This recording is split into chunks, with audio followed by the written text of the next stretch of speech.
Have you ever visited and seen a Buddha statue while you are traveling or sightseeing? If you visited Japan before, chances are you've explored temples as part of your journey. But how many of you truly understand the meaning behind the Buddha statues you are admiring? Well, the day has finally come. Welcome to a special episode all about Buddha statues. So far, I've explained the meanings behind various motifs and figures, but without opening the door to this fascinating world, you can't fully grasp the essence of Japan. Today, we are diving into the world of Buddha statues in Japan. Instead of focusing on just one, I'll introduce their overall significance and different types. By the end of this video, you will be able to recognize the meanings and varieties of these statues, making your future sightseeing experiences at least 200 times more enriching. Don't miss it! Welcome to Zen Up Your Life with Sakura. On this channel, I bring you clear and concise insights into Japanese culture and traditions. Before you lose track of where you found this amazing content, don't forget to subscribe to the channel. Now let's dive right in. Why were Buddha statues created in the first place? Interestingly, when Buddhism first emerged, there were no Buddha statues at all. In early Buddhism, the focus on faith was on the principles of Jitomyo and Hotomyo. This meant that the guiding lights were one's own inner illumination and the teachings of Shakyamuni Buddha. Nothing more, nothing less. Shakyamuni Buddha is the founder of Buddhism. However, as time passed after the Buddha's death, there arose a need to preserve his teachings in a tangible form. It was this necessity that led to the creation of Buddha statues. Buddhism originated in India in the 5th century BC. It then spread through the Silk Road to China and the Korean Peninsula, eventually reaching Japan via the Korean Peninsula in the 6th century. Over the course of many centuries, 4 main types of Buddha statues have been created in Japan. These are Nyorai Statues, Bosatsu Statues, Myoo Statues, and Tenbu Statues. Each of these categories branches out into numerous subtypes and series. But today, I'll focus on explaining the meanings of these 4 main types and how to distinguish them. Let's start with the Nyorai statues. Nyorai statues can be considered the kings of Buddha statues. They are regarded as the highest ranking among all Buddha statues. Now, you might be wondering, what exactly does Nyorai mean? Nyorai refers to a person who has attained enlightenment through meditation. Since the ultimate goal of Buddhism is to achieve enlightenment, monks who have reached this state become the ideal for others to follow, and therefore hold the highest status. The Nyorai statue represents such an enlightened monk. Now let's take a look at how Nyorai statues differ from other types of Buddha statues. Firstly, since Nyorai represents a figure in deep meditation, the statue is typically depicted in a seated posture. The statue often features spiral hair and a top knot, which is a slight bump at the top of the head. The clothing is simple, usually just a kesa wrapped around the body. Despite being the highest ranking Buddha statue, the attire is the simplest. You might think this is strange, but there's a reason for it. Nyorai statues represent an enlightened Buddha, and having elaborate clothing would actually be contradictory. In Buddhism, one of the key steps toward enlightenment is to abandon worldly desires, and lavish clothing symbolizes attachment to those desires. Therefore, in Buddhist tradition, it is not appropriate for enlightened beings to wear extravagant garments. To briefly mention, there are various types of Nyorai statues, such as Shakyamuni Nyorai, Yakushi Nyorai, Amida Nyorai, and Dainichi Nyorai. One famous temple that enshrines a Nyorai statue is Daigoji in Kyoto. This temple is designated as a national treasure of Japan, and it houses a Nyorai statue. Nyorai is the Buddha who is believed to save people from illness and suffering. Now let's talk about Bosatsu statues. Bosatsu statues hold the second highest rank in the Buddha statue hierarchy, following Nyorai statues. A Bosatsu, simply put, is a monk who is in the process of working toward enlightenment. Before reaching enlightenment, one must go through a period of practice. So Bosatsu are considered to be on the path to achieving it, which is why they hold the second highest position in the hierarchy. In order to attain enlightenment, a Bosatsu transforms into various forms, following the teachings of the already enlightened Nyorai. For example, a Bosatsu may take on a female appearance or have multiple arms to symbolize different aspects of their enlightened nature. But why do Bosatsu transform into different forms? It is because they are trying to adapt to the people they wish to save. In Buddhism, there is a belief that in order to help others, one must approach them in a way that suits their needs. This philosophy is inherited from the teachings of Nyorai, who embodies the idea of responding to others in the most appropriate way to guide them toward enlightenment. Originally in Buddhism, the term Buddha referred only to Shakyamuni. Since Shakyamuni was the founder of Buddhism, this makes sense. The term Bosatsu originally referred to Shakyamuni before he became a Buddha. The word Bosatsu itself means one who seeks enlightenment, and it was originally used to describe Shakyamuni as he was practicing to attain enlightenment.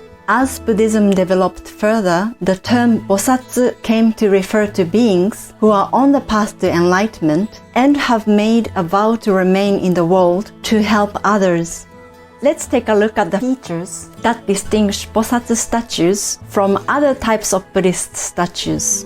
Since Bosatsu have the role of rescuing people, they are usually depicted in standing posture, ready to take action at any moment.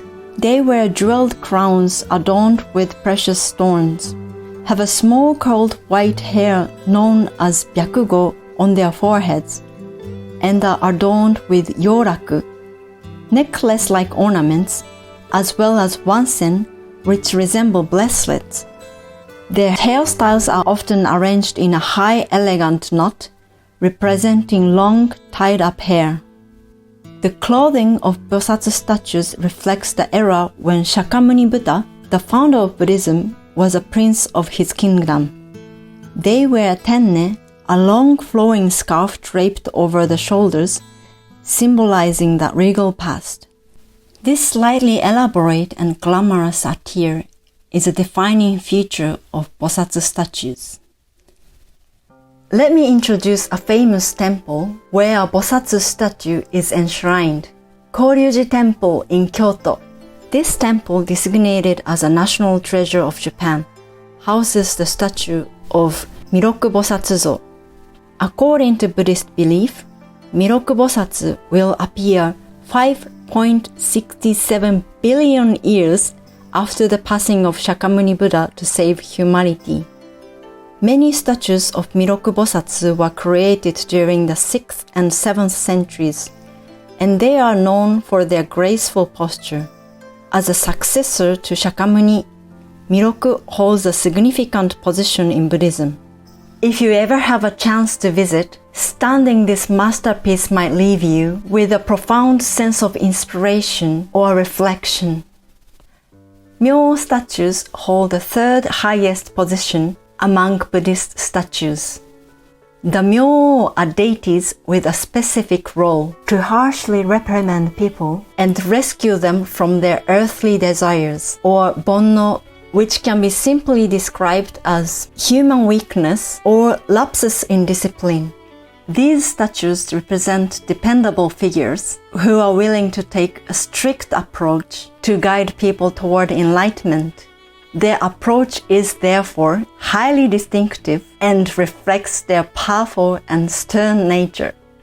Myoo statues are known for their fierce expressions of anger, called funnuso, and are often depicted holding weapons. Their hair is styled in sharp, spiky forms, reminiscent of a Super Saiyan from Dragon Ball. They may have multiple arms, a third eye on their forehead, and an overall commanding presence. In simple terms, their appearance is so intense and powerful that encountering them unexpectedly might leave you startled. This striking form is one of the defining features of Myoo statues. However, despite their fearsome looks, they embody deep compassion. Their intimidating demeanor and anger are all in service of saving people from their weaknesses and guiding them toward the right path. It's akin to determined expressions of those who fight, protect, or rescue others with all their might. Their faces may appear fierce, but it reflects their dedication and kindness within. Examples of Myoo statues include Fudo Myoo, Aizen Myoo, and Gundari Myoo, among others. You might be familiar with the name Fudo Myoo as it's one of the most widely recognized Myoo figures. Its appearance carries unique features, so let's briefly explore its significance. The name Fudo Myoo literally translates to immovable bright king, symbolizing a steadfast guardian deity. Fudo Myoo's form represents unwavering determination to guide even the most wicked individuals toward the path of enlightenment. While it uses its anger to subdue those who stray from Buddhist teachings, it is also a compassionate protector, offering its unwavering support to those who choose to follow the path and pursue their practice. I would like to introduce one famous temple where Myoo statues are also enshrined. It is Toji Temple in Kyoto. It is also designated as a national treasure. The Fudo Myoo I mentioned earlier was enshrined there, so I would definitely recommend you to visit the temple to see the statue. Lastly, we have the Tenbu statues. While Tenbu statues may seem to hold the lowest rank among Buddhist statues, this is not entirely accurate. These figures are still considered significant because they represent deities, and their importance is reflected in their transformation into statues. The term Tenbu refers to deities, and in this context, it signifies gods who have taken on the role of protecting Buddhism. These deities originally come from Hinduism and Brahmanism in India. You might wonder why gods from other religions are involved in Buddhism. In Japan, there was a period when Shinbutsu Shugo blurred the lines between Buddhas and gods. During this time, the two were not as strictly separated as they are today. However, the Haibutsu Kishaku movement later led to the formal distinction between Buddhism and Shinto, shaping the clearer separation we see now between gods and Buddhas in Japanese culture. This historical legacy is why many temples in Japan enshrine not only Buddhas but also deities. In fact, there are even temples where during sutra recitations, worshippers clap their hands twice as an offering to the gods, which is the way to make a wish in Shintoism. The deities of the Tenbu category are gods who protected the Buddha during his time of ascetic practice. As I explained in one of the early videos I made about Buddhism on YouTube, the Buddha who founded Buddhism was originally an ascetic practitioner. It was the gods who safeguarded him, enabling him to attain enlightenment and become a Buddha. Tenbu statues are representation of these deities in physical form. From the perspective of monotheistic religions like Christianity, this might seem a bit complex as it involves gods from different religions. Here are some characters to help identify Tenbu statues. Female deities are often depicted with gentle expressions, while male deities tend to have stern or angry expressions. Additionally, Many of these statues are shown in armor or carrying weapons. Some examples of Tenbu statues include Taishakuten, Ashura, Benzaiten, Bishamonten, and Idaten. Have you heard of them? I briefly mentioned Bishamonten when introducing traditional patterns in a previous video. A famous temple known for its Tenbu statue is Joruri Temple in Kyoto, which has also been designated a national treasure of Japan. At Joruriji, the statue of Kichijoten is enshrined. This statue is classified as a hidden Buddha, meaning it can only be viewed on specific days designated for public display. It's considered one of the most beautiful hibutsu in Japan, so it's highly recommended to check the dates of its unveiling before planning a visit. In this video, I've introduced the broad categories of Buddha statues: Nyorai, Bosatsu, Myoo, and Tenbu, along with their meanings and how to distinguish them.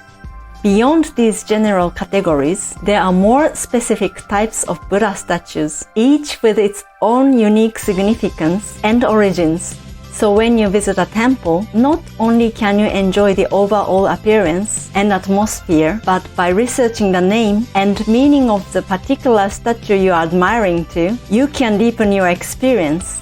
Although I am not a religious scholar, I believe that understanding this history and knowledge is very valuable for approaching Japanese art and culture. If you found this interesting, please hit the like button and subscribe to the channel. Also, leaving a comment would encourage me to keep updating my videos, so please feel free to do so. Thank you very much for watching. Bye! またね!